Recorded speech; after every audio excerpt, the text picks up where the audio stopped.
Hello lads and ladies, have I got a good one for you today.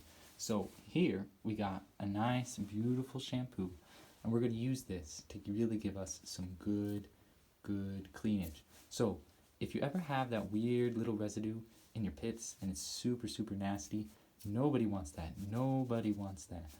And so if you need to get that out, you can use your strong shampoo. So in this case, this is kind of like a dangerous shampoo. It's going to be a really strong one.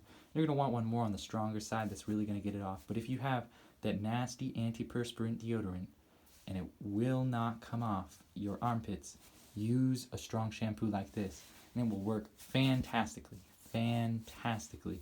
I have used it many times and it works great.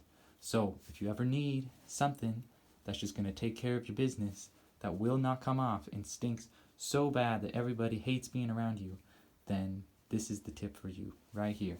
And I don't know, it works great for me, works great for a while, and I think it should work great for you too. So pro tip, if you ever have that nasty antiperspirant residue in your armpits, use a shampoo like this or like some other strong shampoo and you should be golden. Alright, that's all I got for you today. Have a good day.